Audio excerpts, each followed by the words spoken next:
വയനാട് അമ്പലവയലിൽ വളർത്തുനായെ പുലി കൊന്നു തിന്നു. ശനിയാഴ്ച പുലർച്ചെയാണ് സംഭവം.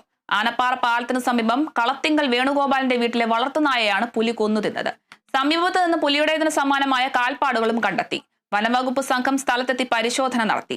പുലിയാണെന്ന് സ്ഥിരീകരിച്ചു. വീടിനോട് ചേർന്ന തൊഴുത്തിൽ പശുവും കുട്ടികളും ഉള്ളതിനാൽ വീട്ടുകാർ ഭീതിയിലായിരിക്കുകയാണ്.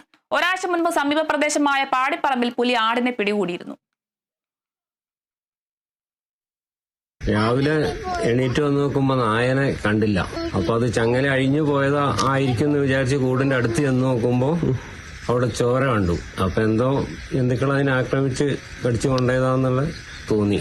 അപ്പൊ മുറ്റത്തൊക്കെ നോക്കുമ്പോ ഈ കാലടി കണ്ടു. അതും പുലിന്റെ ആണെന്ന് തോന്നുന്നു. അങ്ങനെ തൊഴുത്തിന്റെ ആ ഭാഗത്ത് അതുവരെ വന്നിട്ടുണ്ട്.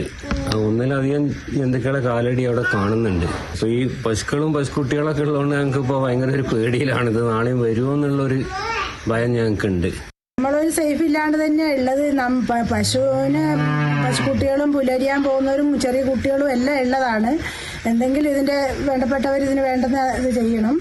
പിന്നെ പട്ടീനെ പിടിച്ചോണ്ട് പോയി കരൾ അതിൽ വലിച്ചോണ്ട് പോയിട്ട് അതിന്റെ കരൾ അവിടെ കുടുങ്ങിക്കിടക്കുന്ന ഇതിന്റെ മുകളിൽ. അപ്പം മനുഷ്യന്മാർക്കും കുട്ടികൾക്കും ഒക്കെ എന്ത് സേഫ്റ്റി ഉള്ളത്. അതുകൊണ്ട് എന്തായാലും നിങ്ങൾ വന്ന് നോക്കുകയും അന്വേഷിക്കുകയൊക്കെ ചെയ്യണം.